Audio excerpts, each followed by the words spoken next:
네, 두 개의 펀드죠. 라임과 옵티머스. 이 두 개의 펀드가 정치적 쟁점으로 떠오르고 있습니다.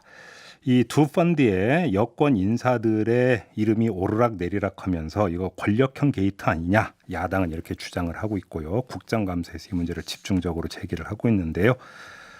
또 검찰 수사를 둘러싼 논란도 거세지고 있습니다. 자, 이 문제 어떻게 봐야 되는 건지 두 명의 변호사를 연결을 해서 짧고 굵은 토론 진행해 보도록 하겠습니다. 자, 한 분 한 분 소개해드리죠. 먼저 김태현 변호사 연결합니다. 나와 계시죠? 예, 안녕하세요. 네, 안녕하세요. 그다음에 조상호 변호사 연결합니다. 나와 계시죠? 예, 안녕하세요. 조상호 변호사입니다. 네, 알겠습니다. 자, 두 분께 먼저 이 질문 드리겠습니다. 이걸 권력형 게이트라고 봐야 되는 건지 아닌지 성격 규정이 좀 궁금한데요. 김태현 변호사는 어떻게 보십니까? 권력형 게이트 냄새가 나긴 나죠. 왜냐하면 이게 사실은 저 옵티머스 같은 경우에는 네. 옵티머스 내부 문건에 보면은 무슨 뭐 청와대 관계자, 뭐 언론계 관계자, 무슨 민주당 관계자 이렇게 해가지고 소위 자기들의 뒤를 봐줄 수 있는 사람들 명단이 있어요. 네. 뭐 일각에서는 이게 뭐 그냥 그 내부자들이 허장성색격으로 만든 거 아니냐, 우리 뒤엔 누가 이런 사람들이 있어 이렇게 하려고 뭐 그렇게 쓴 거 아니냐라는 뭐 주장도 있긴 있는데 예. 이게 사실은 예를 들어서 그 옵티머스 관계자들이 밖에 나가가지고 야 봐 우리 고문들이 이런 사람이 있고 우리 뒤를 봐준 사람 이런 사람들 있으니까 니들 우리한테 조심해 이렇게 만들라는 게 아니라 펀드에 문제가 생기니까 자기들끼리 내부적으로 회의하면서 만든 거예요. 이거 어떻게 하지? 야 근데 이러이런 사람들이 펀드의 수익자로 돼 있고 애초에 펀드 설정부터 운영까지 관련돼 있으니까 야 이런 사람들이 있어 우리 괜찮을 거야 라고 자기들끼리 내부적으로 보려고 만든 문건이거든요. 예. 그거를 허장성색격으로 만들지는 않잖아요. 그러니 물론 뭐 수사는 지금 해봐야 알겠지만 그 문건이 어디 제보가 있는 것도 아니고 내부 문건을 검찰이 압수해서 가져간 거라고요. 예. 그렇다고 보면 권력형 베이스로 번질 가능성 그건 농후하죠. 현재로서는. 알겠습니다. 조상우 변호사는 어떻게 보십니까? 일단은 그 문건을 작성하고 그다음에 검찰에 제출한 사람이 그 윤모 변호사라고 그 이제 이사 그 옥중업체 이사죠. 네. 근데 그 이사입니다. 근데 그 본인 신분이 변호사입니다. 근데 그 내용 자체가 굉장히 어떻게 보면 그 검찰에서 일부러 자료를 만들어서 제출한 것 같은 뉘앙스가 곳곳에서 나오거든요. 그러니까 뭐 우리를 뒤를 봐주는 사람이 누구고 막 근데 다 이니셜로 처리하고. 그러니까 굉장히 이런 부분들을 보면 내용을 보면 그냥 검찰에 의도적으로 제출하기 위해서 만들어진 문건으로 보이고요. 그다음에 구체적으로 거기에 어떤 현역 정치인이 아니면 현역 여당 인사가 관여했는지 또 내용은 없어요. 그러니까 그런 것들을 보면 이게 과연 정말 진정성이 있는 문건인가. 네. 누구보다 변호사라면 법에 대해서 잘 아는 사람인데 특히 이런 펀드 관련 일을 오래 했던 변호사라면 더더군다나 이와 관련된 그 대응 매뉴얼이라든가 이런 걸 자기가 생각한 것들이 있을 텐데 예. 굉장히 그 내용에 보면 구체성은 떨어지는 반면에 어떻게 보면 어떤 자기의 어떤 인맥을 되게 과장하는 듯한 뉘앙스가 굉장히 많이 보인다는 겁니다. 그래서 네. 이게 아까 뭐 김태균 변호사님 얘기하신 것처럼 뭐 권력형 비리의 냄새가 풍긴다. 그러니까 풍기기만 할 뿐 아무것도 드러난 게 없고요. 알겠습니다. 권력형 비리가 만약에 단정되려면 적어도 어떤 실명의 구체적인 인사가 네. 여기에 관여했다라는 데 대한 구체적인 최소한 진술이나 관련 문건이나 증거가 나와야 된다는 겁니다. 알겠습니다. 팩트 하나만 바로 잡으면은 문건의 버전이 두 개예요. 물론 뭐 저도 당연히 그 문건 본 건 아닐 거고 이제 언론 보도를 통해서 보면 버전 두 개인데 하나는 옵티머스를 검찰이 압수수색하면서 입수해 가져간 거거든요. 거기에는 실명이 다 나온다고 합니다. 네. 예를 들어서 뭐 김태현, 조상우 이렇게 나온다는 거예요. 그런데 이제 조상우 변호사님 말씀하신 그 윤모 변호사가 만들었던 거는 그 검찰이 가져갔던 옵티머스 내부에서 가져갔던 문건을 조금 축약했다는 거예요. 요약을 하고 거기는 이니셜로 처리된 건 맞아요. 윤모 변호사가 자기 진술서랑 같이 검찰에 제출했던 거. 하지만 그 전에 이미 검찰이 옵티머스에서 가져간 거에는 실명도 나와 있다는 거거든요. 내용 좀 더 풍부하고. 네. 그러니까 저 버전을 두 개인 거죠. 알겠습니다. 팩트를 바로 잡아야 될 거예요. 조상우 변호사님 지금 김태현 변호사께서 팩트 체킹을 해주셨는데 하실 말씀 있으십니까? 저는 그렇게 듣고 있는 게 아니어가지고 그냥 실제로 일단 중앙지검의 공식적인 입장이 그 실명으로 거론됐던 여당이나 그다음에 그 정부의 유력 인사들은 없다, 정치권의 유력 인사들은 없다라는 입장이기 때문에 만약에 지금 김태현 변호사님 말씀처럼 압수수색 문건에서 그런 실명 그것도 정부 유력 정치인들이 나왔다 그러면 그 부분에 대해서 지금 중앙지검이 공식적으로 거짓말을 하는 거거든요. 근데 검찰에서 그렇게 공식적으로 공보를 하면서 아예 언급을 안 할지언정 거짓말로 공보를 하지는 않기 때문에 네. 그러니까 그 부분은 아직 확인된 건 아니라고 봅니다. 알겠습니다. 자, 그러면 지금 뭐 자연스럽게 옵티머스 이야기부터 이제 바로 들어갔는데요. 제가 그러면 좀 확인 질문을 좀 드리겠습니다. 지금까지 나왔던 이야기를 보면 이제 이게 좀 그 토론이 한계가 있습니다. 왜냐하면 문건을 지금 직접 보면서 하는 토론은 아니기 때문에 한계가 있다는 점을 우리 애청자 여러분들 좀 이해를 좀 해주시기를 바라면서 좀 질문을 드리면 지금 추미애 장관 같은 경우는 문건에 실명이 거론돼 있지 않고 금감원 조사에 대비하기 위한 가짜 문서였다라고 하는 이런 발언을 한 바가 있고 또 검찰은 일부 실명이 기재됐을 뿐 청와대나 정계 인사 이름은 없다라고 하면서 선을 그었다는 보도가 있는데요. 김태현 변호사님 이런 설명은 어떻게 받아들이십니까? 글쎄 이제 보면 실명 처리된 게 있다는 거잖아요. 그러니까 저도 이제 사실은 문건 당연히 본 거 아니고 언론 보도를 통해서 접하는 건데 네. 언론 보도 보면 뭐 20명 정도 나오고 그 중에서 뭐 청와대, 민주당 관계자, 뭐 한 여권 쪽이라 이제 거론되는 것 같아요. 예. 그 중에서 한 4-5명이 아까 이제 제가 말씀드렸던 펀드 수익자로 설정이 돼 있고 처음부터 펀드의 설정과 운영 뭐 여기에 개입이 돼 있다라고 이제 자기들끼리 썼다는 거 아니겠어요? 그러니 이제 저도 야 이건 권력적 게이트 쪽으로 갈 수 있는 거 아니야라고 보는 거고 뭐 야당에서도 그렇게 보는 것 같아요. 네. 취합할 수 있는 정보에는 아무래도 야당이나 뭐 외부에 있는 사람들은 한계가 있으니까. 그런데 보시면은 법무부 장관하고 중앙지검의 어떤 발언도 좀 뉘앙스는 다르거든요. 법무부 장관은 전혀 없다라는 거고, 그러니까 뭐 조상호 변호사님하고 괴를 같이 하는 얘기인 것 같아요. 네. 그런데 중앙지검 같은 경우는 일부 돼 있다는 거잖아요. 그게 뭐 그 사람들이 청와대 관계자는 아니라고 하는데. 네. 그렇다고 보면 뭔가 법무부 장관하고 중앙지검의 공식 발표도 좀 차이가 있는 걸 보면 이게 검찰에서 지금 뭔가 제대로 돌아가고 있는 건지 과연 검찰이 이 부분에 대한 수사지가 있는 건지 라는 거에 대해 의구심을 가질 수밖에 없는 거고 네. 사실은 모르겠습니다. 검사라면 이 옵티머스라는 이 펀드 자체는 애초에 설정부터 운영부터 금융 사기성의 냄새가 무럭무럭 나가는 것이거든요. 잠깐만 여기서 그 검찰 수사에 대해서는 좀 이따 따로 좀 질문을 드리겠습니다. 일단은 성격 부분에 대해서만 그러니까 한정해서 이야기를 하고 이번엔 조상호 변호사님 좀 그 말씀해 주시죠. 네, 아니 어찌됐든 그 정부 그러니까 법무부장관과 서울중앙지검이 공통적으로 얘기하고 있는 건 네. 청와대나 여당 관계자는 없다는 거거든요. 예. 그러니까 권력형 비리, 그러니까 예를 들면 권력형 게이트라는 표현을 쓰려면 실제로 권력을 가진 쪽에서 그 권력을 부당하게 남용을 해서 특정인에게 특혜를 주거나 네. 그다음에 그와 관련된 금품수수가 이루어지거나 이런 경우를 말하는 건데 지금 그 부분에 관해서 그 문건에 등장하는 실제 실명은 그와 관련된 사람들의 이름이 안 나온다는 거예요. 예. 그리고 아직 진술로도 전혀 확인된 바가 없고요. 예. 그 관계자들의 진술로도. 예. 그렇게 되면 현 정부의 어떤 권력형 비리나 권력형 게이트라고 표현하기에는 아직까지는 굉장히 섣부르다. 알겠습니다. 자, 그러면 이번에는 잠깐만요. 자, 두 분. 네. 지금 옵티머스만 이야기를 했는데 라임 관련해서 좀 그 질문 하나만 좀 드려보겠습니다. 이것도요, 김태현 변호사님. 라임 네. 같은 경우도 이게 권력형 게이트의 성격이 있다고 보십니까? 근데 사실은 이제 모든 펀드 사기 사건에는요. 예.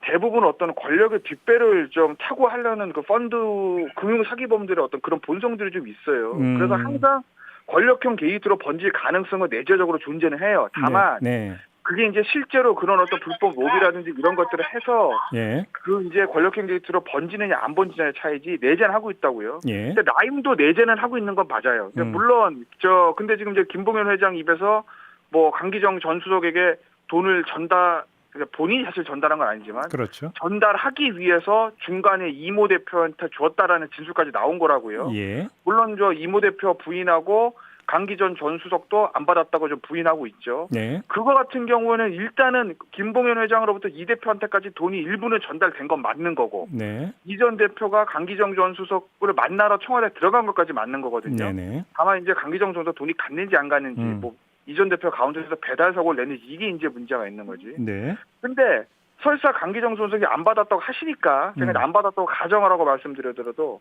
김봉현 전 회장 입장에서 보면 뭔가 로비를 하기 위해서 여기저기다가 지금 일을 하고 다녔다는 거는 나와 있는 거잖아요. 그게 이제 배달 사고로 실패한 로비든 성공한 로비든 변론을 하더라도 예. 그렇다고 보면 라임 같은 경우에도 권력형 게이트로 번질 가능성 물론 조상호 변호사 말씀대로 지금 뭐 검찰이 모든 걸 다 밝히는 게 아니고 네. 예전처럼 무슨 뭐 이게 수사 브리핑을 하는 거 아니고 그렇기 때문에 야당이나 언론의 입장에서 취재하는데 한계는 있지만 네. 이것도 권력형 게이트로 번질 가능성 현재로서는 저는 충분하다고 보는 거죠. 조상호 변호사님 어떻게 보십니까? 아니 방금 전에 이제 또 이제 라임으로 말씀하셨는데 네. 라임 사건도 마찬가지입니다. 왜냐하면 지금 실제로 진술이 나온 건 김봉현 씨가 증언으로 그러니까 이모 대표한테 이제 그 돈을 건넸다는 거거든요. 그렇죠. 이제 강기정 전 수석에게 전달해 달라고 건넸다는 건데 이강세 그 전 대표는 또 자기는 받은 바가 없다는 거예요.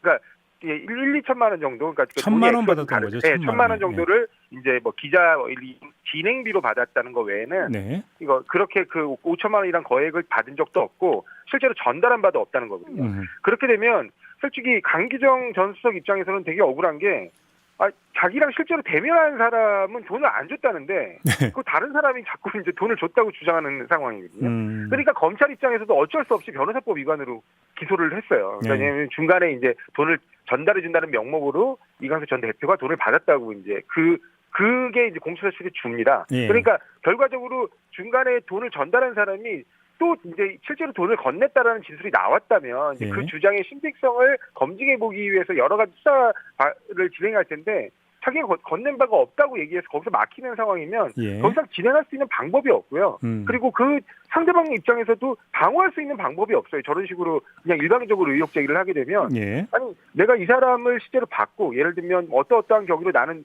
도저히 그때 뭐 돈을 받을 수 없는 상황이었다거나 이렇게 방어를 해야 되는데 아니 건넨 사람이 없다는데 어떻게 방어를 합니까? 그러니까 이거는 애초부터 넘어갈 수 없는 이제 아직까지 수사가 진행되지 않을 수밖에 없는 상황을 지금 뭐 이렇게 약간 이 사람의 어떤 추측성 발언으로 그냥 단정 지어버리는 거거든요, 혐의를. 그러니까 이렇게 되면 이런 방식으로 접근해가지고 권력형 게이트다 이렇게 얘기하는 건 굉장히 많이 나간 얘기라고. 두 분께 그러면 라임 관련해서 그 질문 하나만 공통 질문 드리고 그 다음 주제로 넘어가겠는데요. 아무튼 이야기를 하면 현금으로 5천만 원이 전달이 됐는데 그러면 그 이모 전 대표가 청와대에 가서 그 돈이 든 쇼핑백을 들고 청와대를 무사 통과해서 강기정 당시 수석에게 전달할 수 있는 상황이었다고 보십니까, 김태현 변호사님? 그 부분은 아직 밝혀진 건 아닌 거죠. 그건 이제 뭐 수사로 밝혀내든지 해야 되는 부분이고 아까도 말씀드렸듯이 이모 대표가 강기정 전 수석한테 돈을 전달했는지는 나와 있는 건 없어요. 두 사람 다 부인을 하고 있으니까. 그러니까 다만 김봉현 회장이 어떤 형태로든지 이 전 대표한테 돈을 준 건 나온 거죠. 뭐 액수의 차이는 좀 있다 하더라도 언론 보도 보면 뭐 호텔 CCTV 확보했다는 거잖아요. 검찰에서 쇼핑백을 전달해 주는 거. 그리고 돈이 간 건 맞는데 물론 뭐 이 전 대표랑 강기정 김봉현 씨 회장 사이에 액수 그다음에 용도는 좀 차이는 있긴 있는 거고요. 있습니다. 네, 알겠습니다. 뭐 조상호 변호사님 답변 주시겠습니까? 아니요, 이미 지금 말씀하신 것처럼 그 CCTV가 등장하긴 하는데, 그러니까 지금 뭐 진술도 좀 다른 게 이제 쇼핑백이라고 얘기하고 있고, 뭐 이건희 전 대표 같은 경우는 이제 편지봉투 얘기를 하고 있거든요. 그렇죠. 그래서 그것들이 이제 정확하게 CCTV로 보이는 상황은 아닌 것 같아요. 만약에 이제 그 어떤 물건을 전달했는지 어찌됐든 보통은 전달자가 이제 실제로 돈이 최종적으로 기속되는 사람한테 돈을 건넸다라는 진술이 나오지 않는 상태에서 이런 식으로 의혹 제기를 하고 수사를 갖다 방향을 잡고 그러는 경우는 없거든요. 그러니까 이거는 애초부터 뭐 이광수 전 대표의 말이 일단은 나와야 그 다음에 뭔 얘기가 되는데 뭐 그 얘기가 나오지도 않는데 중간에서 내가 이 사람에게 돈을 주고 그쪽으로 건네도록 명목을 했다. 실제로 그 진술도 되게 불투명해요. 으로 건너갈 걸로 알았다. 뭐 이런 식으로 표현하거든요. 그러니까 알겠습니다. 그런 거 보면 더 이상 여기서 뭐 우리한테 이제 권력형 게이트다 이렇게 단정지어서 얘기할 부분은 아닌 것 같아요. 알겠습니다. 자, 다음 주제 질문 좀 드리겠습니다. 검찰 수사에 대한 평가가 필요한데요. 자, 김태현 변호사님 혹시 검찰 수사가 이게 그 정권 관련 인사들이 포함되어 있기 때문에 눈치 보기를 하고 있다 혹시 이렇게 보시는 겁니까? 뭐 단정적으로 눈치 보기를 한다라고 저희가 단정할 수는 없는데 야당과 시각에서 봤을 때 야 이거 눈치 보기 하는 거 아니야라고 충분히 문제를 제기할 수 있는 상황인 거 맞죠. 그거 자초한 거는 검찰인 거고. 어떤 상황인지 좀 말씀을 해주시죠. 옵티머스 같은 경우에서는 사실 라임보다는 옵티머스 건이 전 더 개인적으로 크다고 봅니다. 규모는 라임이 더 큰데 애초에 펀드 설정하고 운영할 때 사기성이라든지 뭐 어쨌든 지금 뭐 의혹이긴 하지만 문건 나와 있는 것도 옵티머스 쪽이 좀 더 크다고 보는데 옵티머스 같은 경우에 남부가 원래 이제 증권범죄 합수단 때부터 이제 금융사건에 대해서는 좀 특화되어 있는 직업이에요. 그래서 증권범죄 합수단 해체되긴 했지만 윤석열 총장이 남부에서 계속 이걸 하게 하려고 했다고요, 옵티머스를. 근데 이제 언론 보도 보면 이성은 중앙지검장에 중앙에서 할게요가 가져갔다는 거거든요. 근데 이거를 특수부가 아니라 조사부에 배당을 해요. 조사부라는 거는 사실은 고소고발 사건 하는 거지 옵티머스 같은 금융사건 전담하는 부서는 아닙니다. 예전 같으면 금조부 또는 특수부에서 해야 되는 게 맞죠. 예. 그러다가 수사가 이게 지금 계속 지지부진 하는 거예요. 자, 보시면 옵티머스 같은 거는 아마 설정부터 이건 금융 사기 냄새가 나요. 이 부분은 아마 저 조성호 변호사도 동의하실 거예요. 그러면 그렇게 됐을 때 그럼 과연 얘네들이 뭘 믿고 이거를 이렇게 했는지 펀드의 실제 수익자는 누구여서 누구한테 돈을 가기 위해서 이런 말도 안 되는 범죄를 꾸몄는지는 정상적인 어떤 특수수사 경험 있는 검사라면 당연히 의심하고 파고 들어가야 되는 것이거든요. 예. 그런데 그거를 뒷받침할 수 있는 문건이 나왔어요. 그럼 당연히 그쪽으로 수사 방향을 틀어가지고 수사를 확대하는 게 맞는 거죠. 네. 뭐 수사를 큰 그림을 이미 짜놓고 목표를 짜놓고 누구를 잡기 위해서 들어간다 이런 게 아니라 특수수사는 고구마 줄기처럼 나오면 나온 대로 가는 거니까.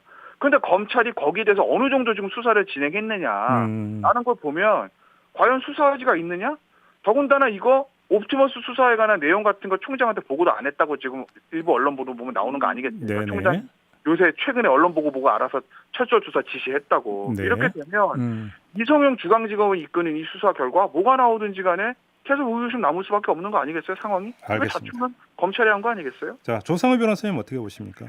이제 만약에 이제 지금 검찰 수사와 관련해 가지고 여러 가지 이제 검찰 수사가 지지부진한 게 뭐 어떤 정권의 이해와 결부된 거 아니냐 이런 의혹을 제기하면서 보통 두 가지를 말씀하세요. 말씀하신 아까도 뭐 김태명 의사님 다 지적하셨지만 이른바 증권범죄 합동수사단을 폐지한 게 이제 그런 수사의 뭐 길을 꺾기 위한 거 아니냐. 네. 그다음에 이제 또 한 가지는 이제 저기 수사팀들을 적절하게 이제 증언하는 그 요청들을 묵살한 거 아니냐. 그리고 보고가 제대로 이루어지지 않은 거 아니냐. 네. 뭐 이런 얘기들을 하는 거거든요. 근데 증권범죄 합동수사단은 과거 이제 2013년에 그 이명박 정부에서 박근혜 정부로 넘어가면서 이른바 두 개의 합수단을 만들어요. 예를 들면 자원비리 합동수사단, 그다음에 증권범죄 합동수사단을 만듭니다. 네네. 네, 근데 이게 사실은 그 직제에 없는 그 수사단이에요. 그리고 기존에도 워낙 특수수사가 과잉이라는 비판이 굉장히 많은 상태에서 이제 특수수사를 가급적이면 정리하고 정상적인 수사 절차, 그러니까 검찰이 어떤 사람을 이렇게 타겟 삼아서 집중적으로 파헤치는 그런 방식의 수사를 좀 지향하자는 이게 우리 정부의 검찰 개혁의 핵심이기 때문에 그래서 특수부도 축소하고 하는 마당에 비직제 어떤 수사단이 있다는 것 자체가 모순이 아닙니까? 그러니까 그런 부분에서 두 개의 수사단을 없앤 거지. 이게 이 사건 수사하고는 전혀 관련 없는 방향입니다. 그다음에 두 번째로 이제 제대로 중앙지검에서 대검에 보고하지 않고 있다. 이제 이런 부분을 말씀하시는데 그 부분도 마찬가지로 이제 원래는 그 발생 보고하고 뭐 이제 뭐 수리 보고 그다음에 처분 보고 뭐 이걸 하게 되는데 실제로 문건에서 정부와 여당의 인사가 발견됐다면 사급이상 고위 공무원이라든가 어떤 그런 고위 직책의 인사가 발견이 된다면 당연히 보고해야죠. 발생 보고를 해야 되지만 그런 것들이 실제로 보고가 확인이 안 됐다는 게 지금 중앙지검의 공식적인 입장이거든요. 그러면 실제로 보고할 내용이 없었던 거예요. 신빙성을 아직 확신할 수도 없고 실제 실명 인사로 거론된 사람들이 정부 여당 유력 인사도 아니라면 그게 왜 총장 보고사항입니까? 그러니까 그런 보고가 이루어지지 않은 것뿐입니다. 근데 어찌됐든 이게 서민 피해를 발생시킨 굉장히 죄질이 나쁜 금융사기 사건이기 때문에 이런 부분이 이렇게 수사가 지지부진하게 되면 국민적으로 계속해서 의혹이 파생되고 굉장히 이제 국민들이 의혹을 가질 수가 있으니까 좀 더 신속하게 진행하기 위해서 수사단을 확대해가지고 좀 집중 수사할 필요는 있다고 저도 그 부분에 대해서 공감하고 있습니다. 김태현 변호사님 한 1분 정도 반론 펼 수 있습니다. 증권범죄 합수단 같은 경우에 뭐 애초에 폐지할 때 옵티머스를 염두에 두고 폐지했냐 뭐 이렇게 단정적으로 말할 수는 없죠. 당시에는 라임 얘기는 좀 나왔지만 폐지할 때 옵티머스의 옵자도 나오진 않았으니까. 근데 다만 이 증권범죄 합수단 같은 경우에 박근혜 정부 때 이제 확대가 된 거예요. 그런데 문재인 대통령 취임하시면서도 뭐 증권범죄 합수단 딱 찍은 건 아니지만 이거 증권 금융범죄 같은 건 서민들 피해를 가중시키는 범죄이기 때문에 이거는 철저히 수사하는 게 맞다라고 이제 지시하신 적이 있거든요. 문재인 대통령도. 그런데 이제 당시에 형사부 강화를 얘기를 하면서 이거를 폐지할 때 목표가 뭐였냐면 일반 서민들한테 피해가 가는 형사부를 강화하겠다는 거예요. 근데 서민들한테 피해가 가는 대표적인 범죄가 뭐 공무원 뇌물 재벌 사건 이게 아니라 딱 주가 조작이나 금융범죄입니다. 이거 증권범죄 합수단 처음에 폐지할 때부터 야 이거 어떻게 하려고 그래 라는 비판들이 있었어요. 근데 결국 그 이후에 옵티머스 라임 수사 지지부진하지 않습니까? 처음에 증권범죄 합수단 폐지할 때 이거를 무마하려고 폐지했다. 이렇게 단정적으로 얘기 못해요. 그건 저도 공감합니다. 다만 어찌됐든 간에 추미애 장관의 이 검찰 직제 개편이 뭔가 본인들이 의도와는 다르게 실패를 했다라는 건 자인하는 것 중에 하나가 증권범죄합수단 이거 폐지한 거예요. 알겠습니다. 이러니 누가 수사해도 결과 보면 야 이거 뭐야 이래서 이러려고 그런 거 아니야라는 비판 나오는 거 아니겠어요? 알겠습니다. 그러면 김태현 의원께 마지막으로 짧게 뭐 예 아니오로만 대답해 주시면 감사하겠는데 특검 내지 특별수사단이 필요하다는 게 야당의 주장인데 동의하십니까? 저는 그쪽으로 하는 게 맞다고 봅니다. 알겠습니다. 지금 현실적으로 그게 발동될 수 있는 거는 좀 변론을 하더라도 네네. 지금의 이성윤 검사장이 이끄는 중앙지검의 수사 결과 이건 신뢰할 수는 쉽지 않죠. 자, 조상우 변호사님 이것까지 포함해서 마지막 발언해 주시죠. 예. 만약에 특검이나 특별수사단이 필요하려면 지금 검찰이나 지금 권력이 이 사건 수사에 어느 정도 개입돼 있기 때문에 공적성을 기대할 수 없는 경우여야 됩니다. 네네. 근데 지금 현재 수사 결과에서 아무것도 아니 그 단서조차 지금 나오는 게 없거든요. 그러니까 실질적으로는 그러니까 의혹만 잔뜩 부풀리고 있을 뿐이지 어떠한 근거도 안 나오고 있습니다. 다 관련자들 진술조차도 안 나오고 있는 상황인데 네. 이런 상황에서 특검이나 특별수사단을 또 만들어가지고 이 사건을 수사를 한다? 굉장히 불필요하고 또 아무런 의미 없는 이제 수사의 반복으로만 이어질 수밖에 없거든요. 그러니까 예. 과거에 우리가 특별수사 내지는 특검을 특히 얘기할 때는 예. 정권의 어떤 핵심이라든가 정권 관련자들이 이렇게 무더기로 나올 때입니다. 그러니까 진술이라도 최소한. 그러니까 근데 그럼에도 불구하고 수사가 굉장히 지지부진한 상황이라면 모를까. 지금 같은 경우는 그걸 확인할 수 있는 아무 내용이 없습니다. 그러니까 아무 내용이 없는데 왜 지금 검찰의 수사를 신뢰할 수 없다고 얘기하는 건지 저는 잘 모르겠고요. 네. 만약에 지금 과정에서 검찰이 최종적으로 수사 결과를 내놓는데 예. 그 내놓는 결과에 여러 가지 해결이 안 되는 의혹이 있거나 네. 그리고 그런 의혹에 현재 어떤 권력에 어떤 비호가 있었던 것으로 의심되는 사정들이 드러나면 그때는 필요하겠죠. 알겠습니다. 근데 지금은 좀 검찰 수사를 지켜볼 필요가 있다. 자, 그렇게 말씀드리고 싶습니다. 이렇게 두 분 그 마무리 발언까지 들으면서 오늘 토론 끝내도록 하겠습니다. 두 분 고맙습니다. 네, 감사합니다. 네, 감사합니다. 네, 지금까지 조상호, 김태현 두 변호사와 함께했습니다.